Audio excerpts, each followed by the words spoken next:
Hello, everyone. So we'll stay on the similar topic, just slightly different, but we'll stay on AI. It seems to be the dominant topic nowadays. But we'll cover another topic called, which are AI agents and how they intersect with crypto. And I'll bring my three panelists.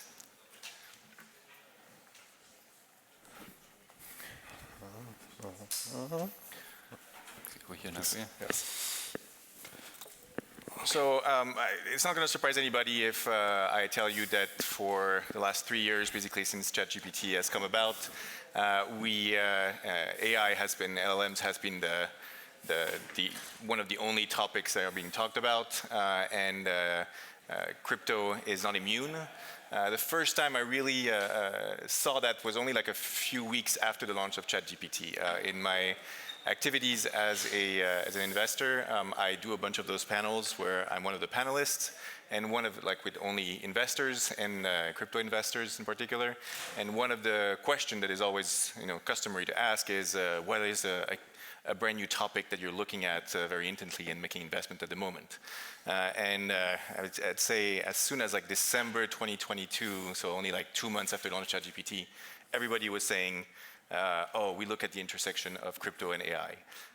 And I was always a bit puzzled because I had to admit that I was not really seeing much deal flow. And when I was talking with other investors, they were like, yeah, we haven't seen much deal flow, but it's going to be something. For me, it took a very long time to really start seeing something interesting with crypto and AI, and that happened basically last summer when AI agents kind of came into the zeitgeist with the Truth Terminal. And with this interaction where Truth Terminal finally got a grant in Bitcoin from Mark Andreessen. So we'll cover those topics about what AI agents are, kind of like this brand new thing, and a little bit later how actually crypto can really enable and facilitate AI agents. But we'll start with my panelists. Can you introduce each other? Let's start with you, Konrad. Sure. Hi, everyone. My name is Konrad Merino. I work with Near Foundation as a head of BD and blockchain success. Super. My name is Benjamin. I work for Google and lead our Web3 efforts for the EMEA region. But of course, I also have to kind of cover AI topics, and it's great to be here at a time when these two topics are slowly merging. And yeah, I'm here maybe half a year ago when we spoke about it last time. We didn't have so much to say, but hopefully there's more interesting stuff coming out today. Yeah. Hi everyone, my name is Shyam Duraiswami. I'm founder and CEO of Provably. Provably is building verifiable data infrastructure. The reason we're doing that is probably 99% of the data will always live off-chain. Blockchains don't really handle big data. They don't really support data operations. So we're building zero knowledge so that all the data that lives off-chain has integrity. And then when AI talks to that data, it can prove that is giving you answers on authentic data, and it can prove to you that any data answers are correct. Great. So first we're going to start with just looking at AI agents before going into the intersection of crypto and AI agents. Benjamin, let's start with you. Right now there's a lot of talk about how AI agents are going to replace workers. Of course, there was this kind of big announcement by Klarna that they were replacing all their customer support with AI agents in February or March this year. Only a few weeks, maybe a couple of months later, for the CEO to revert and say, no, actually we're rehiring everybody because AI agents are not good enough. Of course, Google develops its own LLM model, and Google Cloud is one of the leading infrastructure for LLMs. Is Google actually seeing AI agents used today? Actually, what is the reality of AI agents today? Yeah, good question. I mean, we spoke about it briefly beforehand that we have to define what an agent is, because nowadays everything that used to be called an algorithm is now an agent, and out of a sudden it's like super exciting. So even something as a currency converter, you might call it an agent because it can kind of give you the latest exchange rate. But when we look at agents, we have this definition that an agent needs to be able to think autonomously, and that's when the LLMs come into play, and to understand the surroundings and do its own reasoning, but also it needs certain tools to interact with this environment. So only when these two kind of criteria are fulfilled, we would consider an application to be an agent.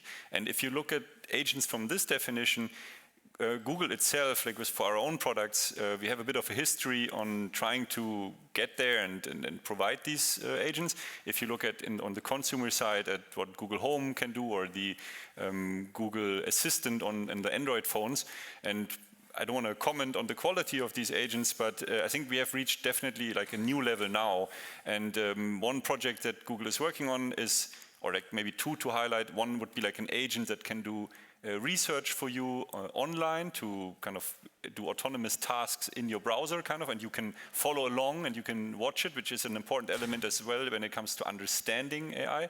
And then our like main goal, which we announced or re-announced also at the I/O conference just a few weeks ago, is called Project Astra. And the idea is to build an agent that really understands our world, our surroundings, and can be your like personal assistant along the way. Like you can interact with it in multimodal ways, so by showing him things, or the agent, I don't know if it's the gender, you can show it things, and you can talk to it, and you can also, it has access to your personal data if you want, the context part.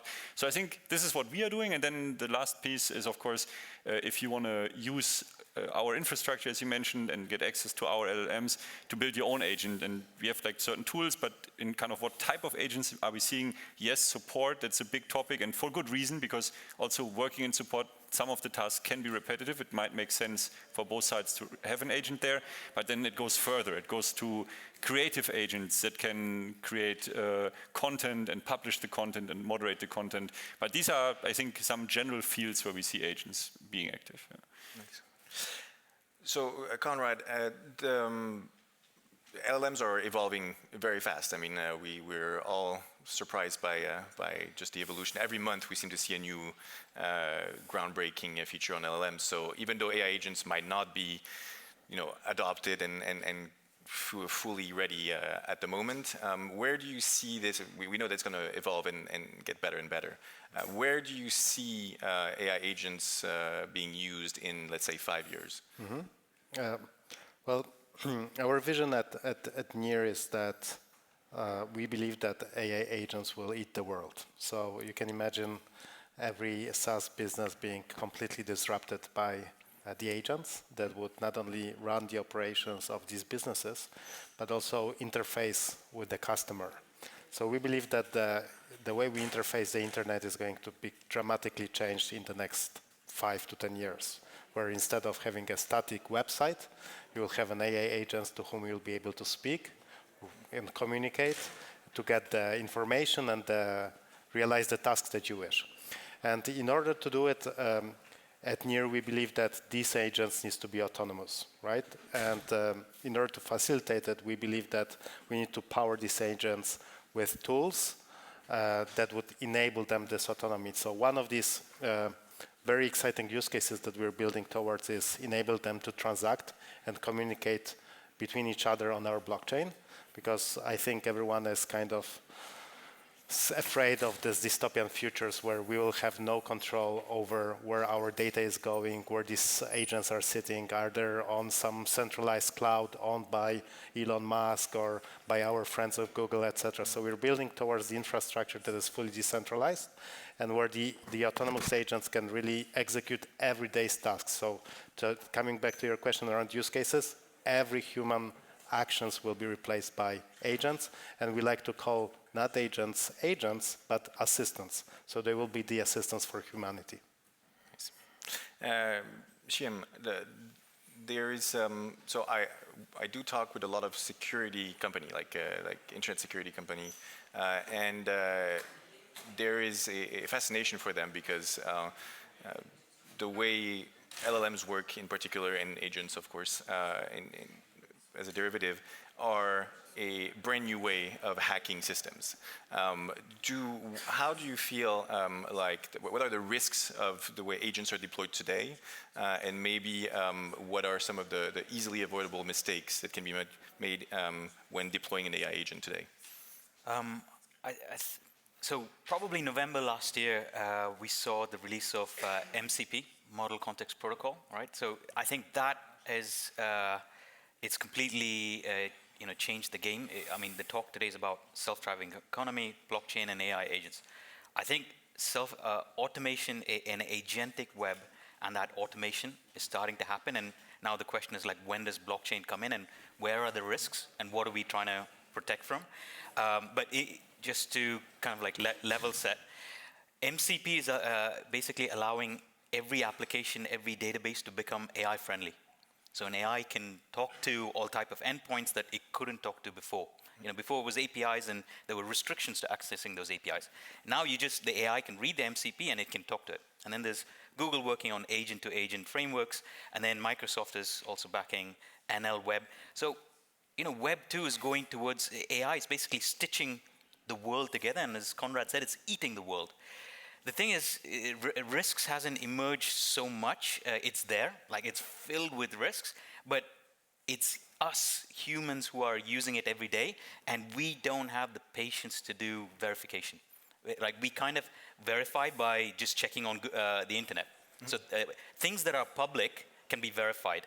But I think now as underlying applications with data, our data becomes available and AI can reach private data, you can't do traditional verification. You can't go on the internet and verify something. You can, because it's hidden, it's under the tree, if you like, it's in the roots.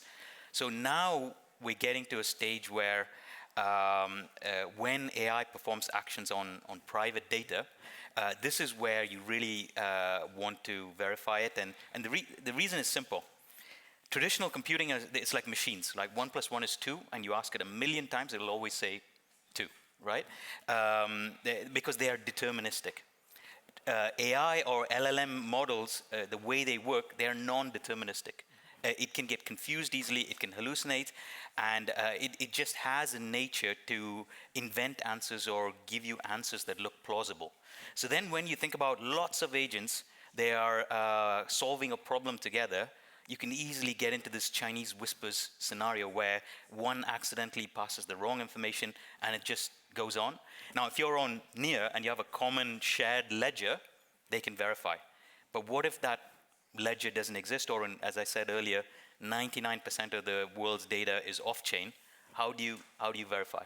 So that is the problem that we're working on, where when an AI says, I have hotel rooms available, I've made the reservation, the payment is successful, I've booked your car for your travel journey, whatever.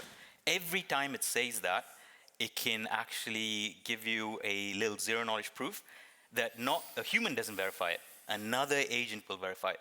So I think where security improves is where agents in agent collaboration, they start to verify each other. And also just the last thing is that I think we've also gone from this one-shot answers to more reasoning. Right? It's really thinking about it. And if you notice on ChatGPT, answers are taking longer. And this is the default. So actually, they can verify each other and give accurate, more reliable answers. And these little cryptographic proofs will enable that to happen in Web 2. And this is the game that I think crypto has to try and intercept and be part of, and be part of that fabric somehow.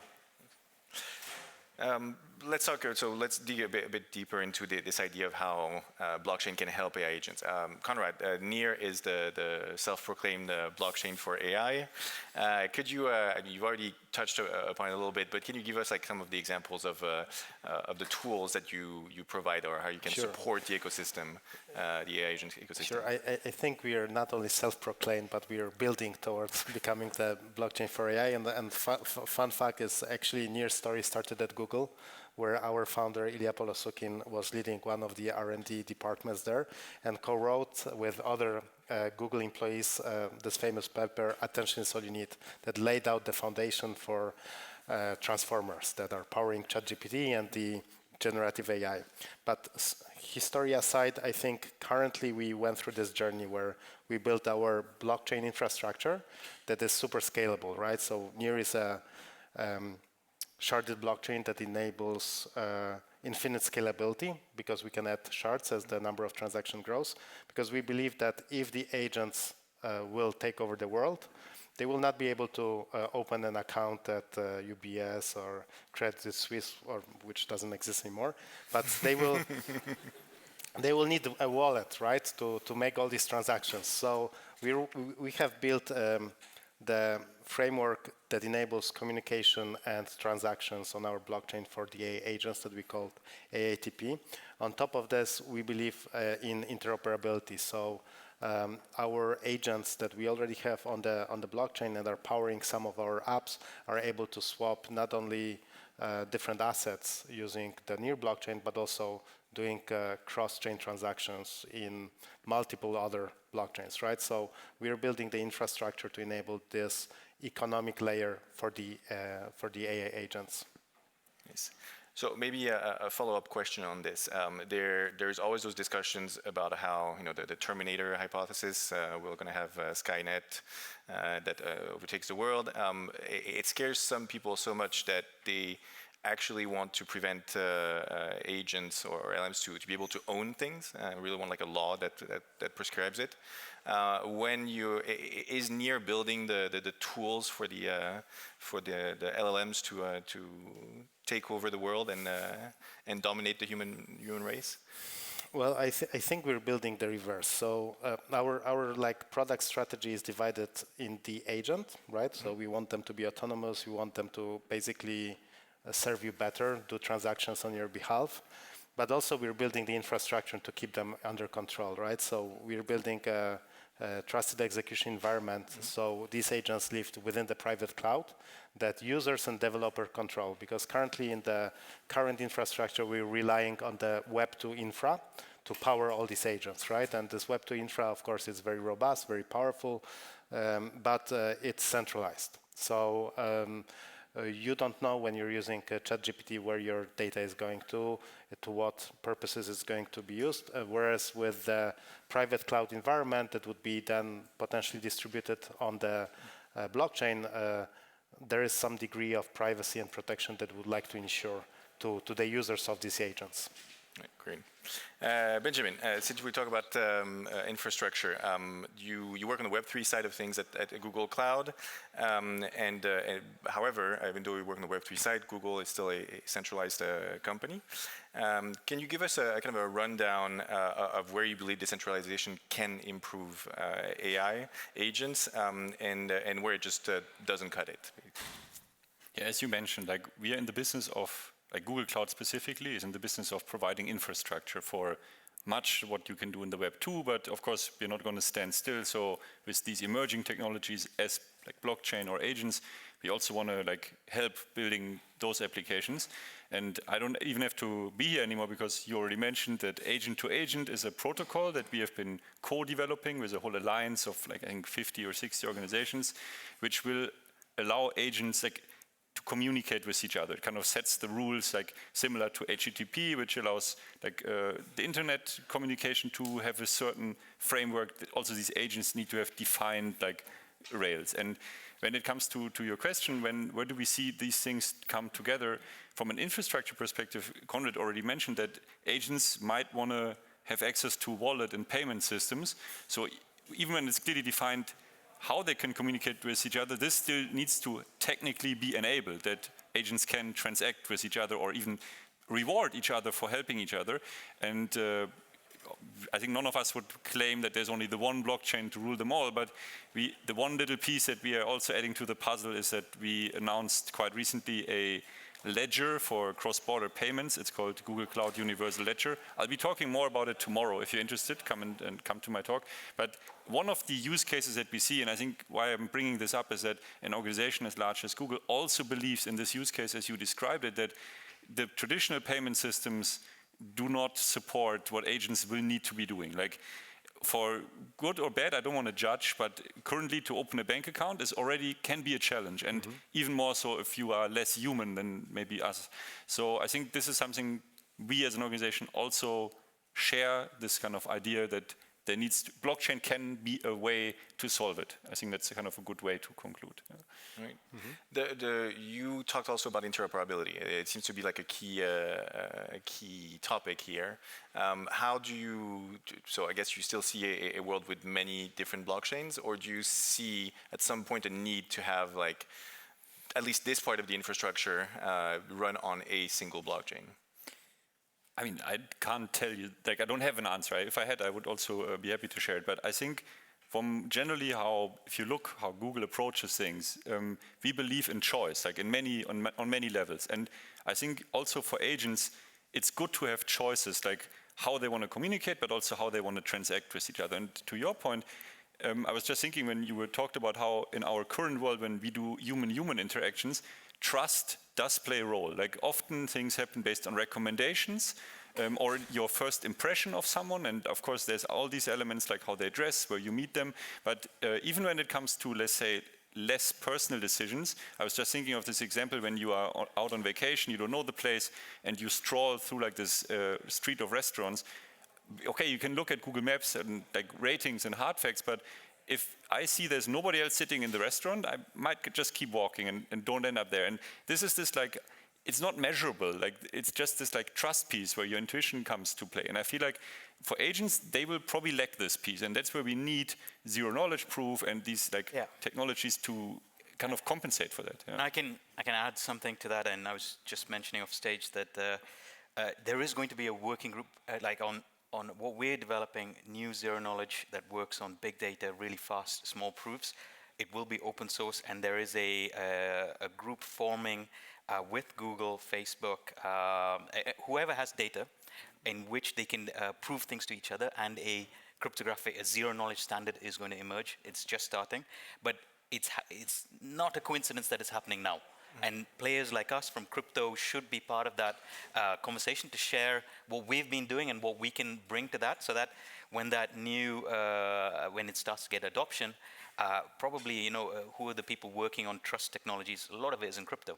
So we should be there to share what we're working on, open source it, and then, of course, Facebook, Meta, Netflix, all these people are there, and hopefully we will see a common standard emerge in data exchange, right? Yeah, so when it comes to data, that's usually what we see with companies that pitch us, is most of them build on the same LLMs or a bouquet of different LLMs. However, what makes a difference is the quality of the data that they provide. How can you actually support those companies that provide this proprietary data, or even companies that would like to work with an LLM with their data?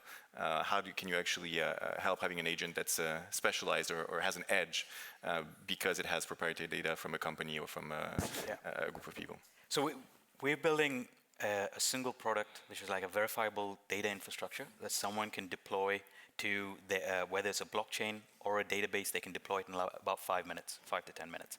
The reason we're doing that is that if you take a blockchain, and everyone will say, why does the government need to? Why do we need to file our taxes physically? Why can't they just look on chain? For example, right? There's a very old and simple problem that exists in all of computing, whether it's in a blockchain or anywhere else, which is it's just very hard to prove something to somewhere else, to someone far away. So for example, today you cannot go on chain and say, give me my total profit and loss from last year. You cannot do this on chain. So what happens is data gets indexed off chain, and that's where you do your data operations. So now so the point is that it's very difficult to prove something to somebody far away. It's a distributed systems problem.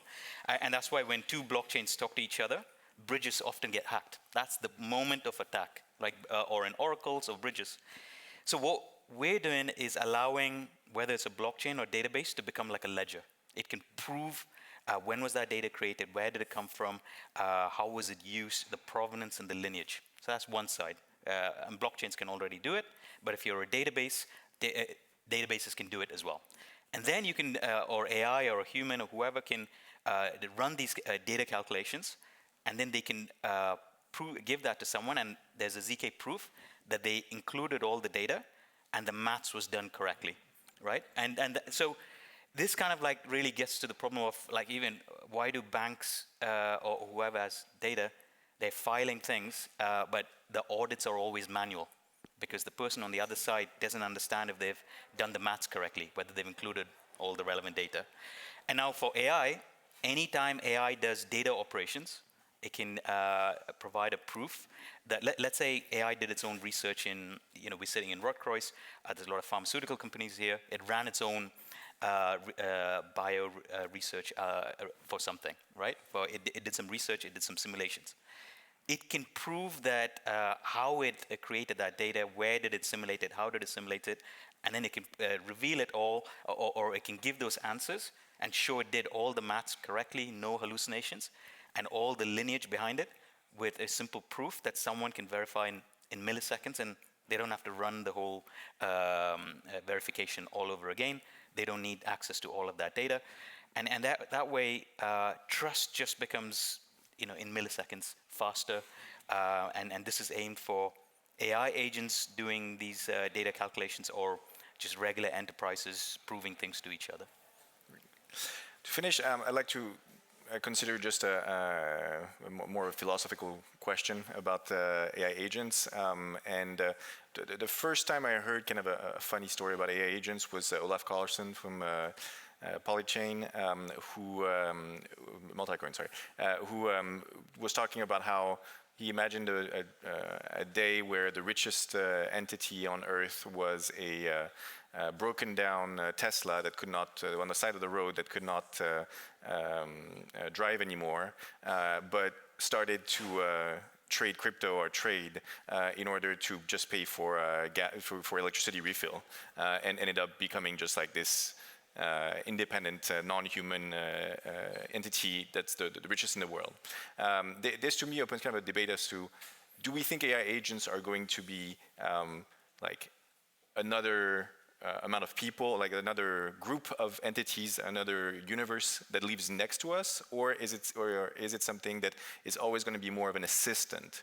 Because there's really this vision as to complete independence, and there is a world kind of like in Her where your agent falls in love with another agent, or do we feel like this is not really something either that we wish to happen, that is desirable, or just not possible, and that AI agents will always be just like servants to humans? Yeah. I assume it's for these guys. To be honest with you guys, I have no idea. I think it's difficult to predict future. I believe that the space of learning by all these agents is phenomenal, and in general by the progress of the artificial intelligence, that sooner or later we will be at the stage of super intelligence by the AI in general, right? And if AI is super intelligence, therefore the agents will be super intelligent and will regain all this autonomy, which is scary, and as a society we would need to learn how to live with intelligence that even surpasses human intelligence and can live in parallel. So I think it's a big societal challenge that we'll face within the next 5 to 10 years. But I think to your point, I think you're fully right. Like when we talk about agents today, these are still powered by LLMs with like these prediction models that are designed to sound good and look good, but we haven't achieved AGI, like artificial general intelligence yet. And it's still like a question if it will ever be possible. It's not like, oh, if you just wait 2 years or throw another like few years of research at it, we will get there. Like maybe it is impossible to reach. Like it has not been proven yet, to your point, we don't have a proof that it is possible to develop it. And this, I think the answer to your question depends on that fact. If we will be able to develop it, or if agents will be able to develop it, then the world looks different to if we have the current version of agents that are designed for a specific purpose and are easily controllable to please humans. And I think that's currently what an agent is, a good agent would be doing, I would say. Yeah.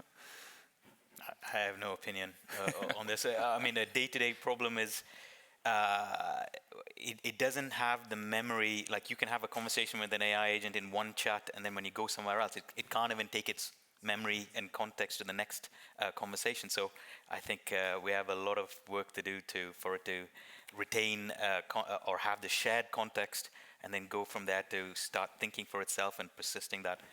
It's a while to go. Too early to tell. Yeah. Okay, and so the very last question, do you think that the AI agent / crypto, to go back to my first observation, AI agent / crypto, do you think it's an investable sector at the moment, or are we still in the kind of hype? I mean, we've seen kind of a hype on tokens late last year that has kind of died down and might pick up again in the next few months, who knows? Do you think it's actually an investable sector, or are we kind of like Are we in the same place where, I don't know, DeFi was in 2018 with ICOs, or 2021, or today? Are you looking for financial advice? I'm looking to actually convince myself that I should make an investment in AI agents. I'll be super brief. I think we should not limit our observation to blockchain and AI. Like, these are two technologies, and there's another million others, and we just today focus on these two, but whatever will happen, it will be a combination of several technologies. Maybe those two, and maybe not. Like, I don't know. Yeah, I think you're right, Benjamin. I think both of these technologies will merge within different use cases. I think crypto is a funny space where people want to make a quick buck, and there's like plenty of narratives. I think a couple of months ago, everyone was throwing money on these AI agent-launched coins. But we are trying at Near to focus on building infrastructure that would enable this agent-driven economy, right? So both Google and Shy is working towards achieving the same goal, right? Building the best tech for humanity, and blockchain and AI is tech components that we want to offer to the world. I would say yes, of course, you should do it. And I think rather the massive upside is not necessarily in the whole world moving to crypto and AI living on crypto. It's in that 2.5 intersection where, as I said, AI, because of the very nature that it is non-deterministic, it will need a truth stack. I mean, Google already have their own internal ledger. So that is the intersection to focus on, and the reward there is that's the entire world using it, right? It's not the crypto bubble. It's like the whole world is looking for a truth technology, and that's where you should invest. So it's the AI crypto mullet. LLM in the front and crypto in the back. That's it. That's what stable coins are, right? It's stable coins underneath, but everybody's using their traditional apps. And I think stable coins in USDC is like the best example, right? It's on-chain, but it's actually dollars underneath. Yeah, so. Makes sense. All right, well, thank you very much, guys. It was very interesting. And I'm still not completely convinced that I should make an investment right away, but it's still something that I look very closely. So thank you very much. Thank you.